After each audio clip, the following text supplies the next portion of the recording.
Hello అండి. ఎలా ఉన్నారండి అందరూ? బాగున్నారా? మీరంతా బాగుండాలని మనస్ఫూర్తిగా దేవుడిని కోరుకుంటున్నాను. ఛానల్‌ని సపోర్ట్ చేస్తున్న ప్రతి ఒక్కరికి పేరు పేరున థ్యాంక్ యూ సో మచ్ అండి.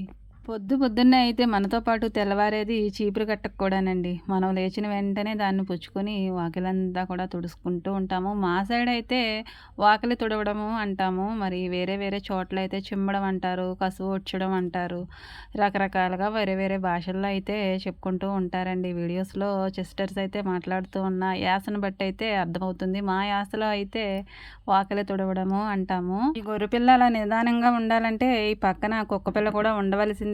లేదంటే అది అరుస్తూనే ఉంటుంది. మేమెంత ఎదురుగా కనిపించినా గానీ దానికి జత అయితే ఉండాలి. పెద్ద గొర్రె అయితే వేరే చోటుకెళ్ళిపోయింది. అందుకని దీనికి జతగా అయితే కుక్క పిల్లనైతే అక్కడ కట్టేస్తున్నామండి. ఇన్ని పనులు ఎలా ఉన్నా కానీ ఆ గొర్రె పిల్లని తీసుకెళ్ళి బయట కట్టి కాసింత మేత వేస్తేనే కానీ నాకు అసలు పని ఏమీ చేసుకోనివ్వదండి. అరుస్తూనే ఉంటుంది.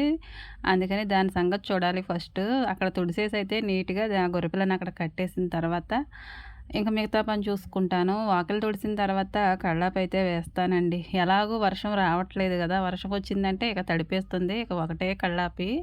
ఇక అది ఆరేలోపైతే టీ పెట్టుకున్నానండి. పెట్టుకొనైతే దర్జాగా వచ్చి కూర్చున్నాను గానండి, మీ ఎదురుగా తాగాలంటే అంత ధైర్యం సరిపోలేదు. పక్కనైతే పెట్టేశాను. ఈలోపైతే గుడ్డుకి కోడిని ఎతుక్కుంటుంది. దాన్ని పట్టుకోవడానికైతే ట్రై చేస్తున్నాను.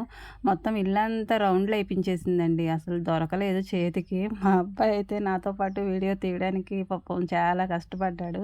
అది ఎటు వెళ్తే అటే ఉరకాలి కదండీ! దానికి రోజు ఒక ప్లేస్‌లో పడుకోబెట్టినా గానీ గుడ్డు పెట్టడానికి రోజు కొత్తేనండి. దాన్ని పట్టుకొనైతే రౌండ్‌లేసి మరీ కప్పెడుతూ ఉంటాను. ఎలాగోలాగా అతి కష్టం మీద అయితే దొరికేసింది. దాన్ని తీసుకెళ్ళి కప్పెట్టేసిన తర్వాత ముగ్గైతే పెట్టుకుంటున్నానండి. ఒకప్పుడైతే ముగ్గులు చాలా బాగా వేసేదాన్ని. ఇప్పుడైతే వేయడానికి ఒక్క ముగ్గు కూడా రావట్లేదండి. ఎందుకంటే డైలీ మనం ఏదైనా పని చేసేటప్పుడు అది చేస్తూనే ఉండాలి. ఒక సాధకంలా మారిపోతుంది. దాన్ని అలా మధ్యలో ఆపేసామనుకోండి, ఏ పనైనా ఎంత చేయి తిరిగిన పనైనా మనకి రాదు. కొత్తగానే ఉంటుంది. ఈ ముగ్గులు నేనైతే పెళ్ళైన దగ్గర నుంచి కూడా వేయడం అంతగా మానేశాను. ఎందుకంటే ఈ సిమెంట్ రోడ్ల మీద ఏదో అలా కల్లాపు నీళ్ళైతే చల్లి చిన్నగా అయితే ఒక ముగ్గు పెట్టేస్తాం గానీ, పదే అయితే పట్టి పట్టి ముగ్గులు వేయడం అయితే మానేశానండి. మట్టి వాకిళ్ళు, కల్లాపులు ఆ రోజులు వేరులేండి. మళ్ళీ ఒక్కోసారి అనిపిస్తుంది రోజులు వేరైనా కానీ జనరేషన్ మారిపోయి ఎంత మనం తెలివితేటలు సంపాదించినా ఆడపిల్లలు అప్పుడు ఇప్పుడు ఒకటే ఆలోచిస్తారండి. ముగ్గులు వేయడానికి చాలా ఇష్టపడతారు. ముగ్గుల పోటీల్లో గెలిచి మరీ బహుమతులు తెచ్చుకోవడానికే చూస్తారు. ఏమిటోనండి ముగ్గుకి ఆడపిల్లకున్న అనుబంధం తెలియదు. నిద్ర కళ్ళతోటైతే వాకిలి తుడుచుకుంటామండి. కళ్ళాపు కూడా వేస్తాము. ముగ్గు వేసిన తర్వాత వెనక్కి తిరిగి చూస్తే మనసైతే చాలా ప్రశాంతంగా ఉంటుందండి. మనం వేసిన ముగ్గైనా దాన్ని చూసేసరికైతే మనసు చాలా కూల్‌గా అనిపిస్తుంది. ఇక అక్కడితోటి ఒక్కొక్క పని అయితే చాలా హ్యాపీగా చేసుకుంటూ ఉంటాము. అందుకేనేమోనండి పొద్దున్నే లేచి వాకిలి తుడుచుకొని, కల్లాపు చల్లుకొని, ముగ్గు పెట్టిన తర్వాతే మిగతా పనులు చేస్తూ ఉంటారు. ఒక సెక్షన్ నుంచి ఇంకొక సెక్షన్‌కి మారినట్టు ఇలా పనులు ఒకటి తర్వాత ఒకటైతే మన మైండ్‌లోకి అలా వచ్చేస్తాయండి. చేసిన తర్వాత అది చేయాలని అలా ఫిక్స్ అయిపోయి అయితే విసుగుదల లేకుండానే అలా చేసుకుంటూ వెళ్తాము. ఒక పని తర్వాత ఒక పని. ఎవరో వచ్చి మనకి ఈ పని అలా చేయాలి, ఇలా చేయాలని అయితే చెప్పరండి. ఆడవాళ్ళ పుట్టుకే అంతో ఏంటో తెలియదు గానండి. ఏ పని ఎలా చేయాలో ఆలోచనతోటైతే మొదలుపెట్టేసి చేసేసుకుని దాన్ని అలా అమర్చేసుకుంటాం అంతే. ఒకసారి మనం ఫిక్స్ అయ్యి చేసేసామంటే ప్రతి పని కూడా చాలా ఈజీగా, చాలా అలవోకగా అయితే వచ్చేస్తుందండి. రాని పనంటూ మన చేతిలో ఏముంటుంది చెప్పండి. కుటుంబాన్ని ప్రేమించే ఇల్లాలైతే పొద్దున్నే ఎవ్వరూ లేకముందే లేసేసి ఇల్లంతా కూడా నీట్‌గా చేసుకొని, తర్వాత ఇంటి పనులన్నీ చేసుకొని, ఎవరెవరికి ఏ ఆహారం కావాలో, ఎవరెవరు ఏం తింటారో, వాళ్ళకి ఏమి ఇష్టమో అడిగి మరీ చేసి పెడుతుందండి. వాళ్ళు లేవకముందే వంట పనులు కూడా మొత్తం పూర్తయిపోతాయి. పిల్లలకి స్కూల్‌కెళ్ళడానికి అన్నీ రెడీ అయిపోతాయి. అందరి పనులు భుజాన వేసుకొని అన్నీ కూడా చాలా ఈజీగా చేసి పెట్టేస్తుంది. ఇంటి ఇల్లాలిగా బాధ్యత కలిగిన పని ఏదైనా ఉందంటే అది అందరికీ కూడా కమ్మగా వండి పెట్టడమేనండి. ఎప్పుడు కూడా నేను ఇదే అనుకుంటాను. ఎవరికి నచ్చిన పని వాళ్ళకి చేసి పెట్టడం, ఎవరికి అవసరమైనవి వాళ్ళకి అందించి ఇవ్వడం. వాళ్ళకి కావాల్సినవన్నీ కూడా మనం చేసి పెట్టకపోతే ఇక మనం ఎందుకండి అని అనిపిస్తుంది నాకైతే. ఇంకా నేను ఒక్కొక్కటిగా ఇలా వంట దగ్గరికైతే వచ్చేసానండి. ఇంకా కాఫీలు, టీలు ఇవన్నీ అయిపోయాయి. ఇంకా జావ అయితే పెడుతున్నానండి, రాగి జావ.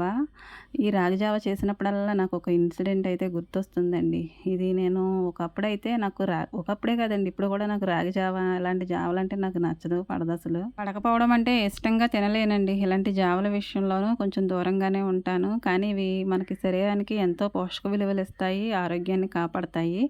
ఆరోగ్యాన్ని ఏవి కాపాడతాయో అవైతే నేను పూర్తిగా దూరంగా పెట్టేసి, హాని కలిగించే వాటికి మాత్రం ముందు ప్లేస్ ఇస్తాను. అంటే టీ, కాఫీ అలాంటివి అవి ఉంటే చాలండి. ఇవైతే నేను దూరంగా నెట్టేస్తాను. కానీ ఈ జావ గురించి మామయ్య గారు హాస్పిటల్‌లో ఉన్నప్పుడు రాజమండ్రిలో అయితే ఎన్ని వీధులు తిరిగానో నాకే తెలుసు. అప్పుడు అర్థమైందండి దీని విలువ ఏంటనేది. ప్రతి ఒక్కరూ కూడా ఉదయాన్నే ఈ జావ తాగడానికి అక్కడికి ప్రత్యేకించి వస్తున్నారంటే దీనిలో ఎంత విలువ ఉందనేది నాకు అర్థమయ్యింది. ఏదైనా పడిన తర్వాతే అర్థమవుతుందిలెండి. అందుకని నేను తాగకపోయినా గానీ మా వాళ్ళకైతే ఇస్తాను. మా వారికి డైలీ ఇస్తాను. ఈ ప్లేస్‌లో అయితే పోయిన సంవత్సరం వర్షాలప్పుడైతే 2 గోంగూర మొక్కలంటే పెట్టాము. అవైతే మేము విత్తనాలు వేయలేదు, ఏమి వేయలేదండి. అవి ఎండిపోయిన తర్వాత తీసి పారేసిన తర్వాత ఆ ప్లేస్ అంతా కూడా, మొత్తం స్థలం అంతా కూడా మొక్కలైతే వచ్చేసాయండి. మొన్నటి వరకు ఇవి చిన్న చిన్నగా ఉన్నాయి. కాస్తంత వాన జల్లు పడేసరికైతే ఇలా వచ్చేసాయండి. చూస్తుంటే ఎంతో ఆనందంగానో అనిపిస్తుంది ఈ మొక్కల వంక. "నువ్వు ఒకదానివి, ప్రతీదీ నీకు ఆనందమే" అని అయితే మా వాళ్ళు అంటూ ఉంటారు. ఇలాంటి వాటిలోనే కదండీ ఆనందం వెతుక్కోవాలి. మనం ఎక్కడికో వెళ్ళి ఆనందాన్ని వెతుక్కుంటాం కానీ, మన చుట్టూ ఉన్న ప్రదేశాలు మనకు చాలండి. ఒక చిన్న విత్తనాన్ని మనం వేసినప్పుడైతే అది మొలకెత్తి పెద్ద చెట్టులా అయితే మారుతుంది. మన చేత్తో విత్తిన మొక్క అంత పెద్దదైపోయి కాయలు, పువ్వులు మనకు కావాల్సినవి ఇస్తుంటే మరి సంతోషించకుండా ఎలా ఉంటాం చెప్పండి. డబ్బులు ఖర్చు పెట్టుకుని ఎక్కడికో వెళ్ళి ఆనందాన్ని వెతుక్కుని వచ్చేస్తాం. తిరిగి మనం అంటే అదైతే రాదు కదండీ. కానీ మన కళ్ళ ముందున్న మన చెట్టు, చేమ, మొక్కలు, జంతువులు, పశువులు ఇవన్నీ మనతోనే ఉంటాయి ఎప్పుడూ కూడా. కళ్ళకి ఎదురుగుండానే కనపడతాయి. అదే బయటికెళ్ళి మనం ఏదైనా చూసామంటే ఆ కాసేపే ఉంటుంది ఆ ఆనందం. అందుకని నేను ఎక్కడికి వెళ్ళడానికి ఇష్టపడను. నా చుట్టూ ఉన్న ప్రదేశాలను చూసే సంతోషిస్తూ ఉంటాను. చిన్న మొక్కే కదా అని దాన్ని తీసి అవతల పారేస్తారు. కానీ నేను ఆ మొక్కని కొంచెం నీళ్లు పోస్తే అదే పెరిగి పెద్దదవుతుంది. మనకు తెలియకుండానే ఎదిగిపోతుందండి. మనకు ఎంత సంతోషాన్నో ఇస్తుంది. చూసారు కదా, ఇంటి ముందే వచ్చేసాయండి మొక్కలు. మొత్తం దొడ్డంతా కూడా వ్యాపించేసాయి. ఇవి కొన్ని నెలలు ఆగిన తర్వాత మొత్తం మూసేస్తాయి. వీటిని తీసేయడం మంచిదనిపిస్తుంది కానీ ప్రాణం ఒప్పదండి. మొక్కలు పీకేయాలంటే నాకు చాలా బాధగా అనిపిస్తుంది. ఇటు సైడ్ అయితే ఎలాగో మొక్కలు ఉంటాయి, కానీ ఇంటి సైడ్కి కూడా అటు వెళ్ళిపోయాయి. వీటిని చూస్తూ ఉంటే నాకు ఒకటి అనిపించిందండి, ఏమీ పెట్టకపోతేనే ఎన్ని మొక్కలు వచ్చాయి, అసలు పెడితే పనిగట్టుకుని ఎన్ని మొక్కలు వచ్చేవో అని అయితే చాలా విచిత్రం అనిపించింది. ఇంకా గోంగూర అయితే నాకు కావలసిన కాడికైతే కోసుకొని అయితే తెచ్చేసుకున్నాను ఇంటి దగ్గరికి. ఆ స్థలానికి మా ఇంటికైతే ఎంతో దూరం ఉండదులేండి. రోడ్డుకి అటు సైడ్ ఉంటుంది. ఇంకా గోంగూర అయితే కట్ చేసుకొని పప్పులో అయితే వేసుకున్నాను, కడిగేసుకొని. ఉల్లిపాయలు, పచ్చిమిర్చి కూడా వేసేసి కుక్కర్ పెట్టుకుని విజిల్స్ అయితే లెక్క పెట్టుకుంటూ ఇంకా నా పనులు ఇంకా మిగతావి కూడా ఉంటాయి కదండీ, అవి కూడా చేసుకుంటాను. బట్టలు నానబెట్టానండి పప్పు పెట్టిన తర్వాత.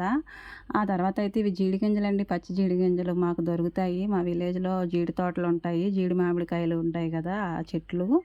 వాటికైతే పచ్చి గింజలు ఈ సీజన్‌లో అయితే దొరుకుతాయండి. ఎప్పటినుంచో మొదలైపోయాయి. ఇంకా కాస్తో కూస్తో అక్కడక్కడ దొరుకుతున్నాయి.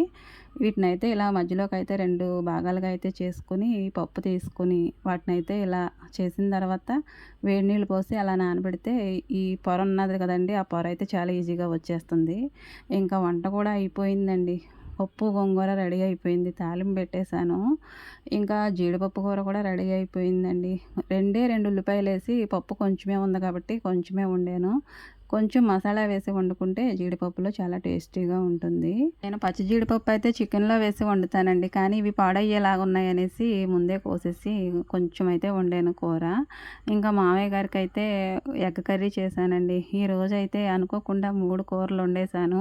ఒక్కో రోజైతే ఒక్క కూర వండడానికే నాకు టైం అయితే చాలా పట్టేస్తుందండి. కానీ ఈరోజు నేను 3 కూరలు వండినా కానీ నాకైతే చాలా ఈజీగా అనిపించిందండి పని. బట్టలు కూడా ఉతికేసాను, ఆరేసేసాను. పిల్లలకి కూడా భోజనం అయితే పెట్టేస్తున్నానండి. ఏమిటోనండి, ఈరోజు నా పనులన్నీ చాలా ఈజీగాను, సింపుల్‌గానే అయిపోయాయి. ఈ వీడియో కనుక నచ్చిందా అండి? నచ్చితే లైక్ చేయండి. Thank you for watching.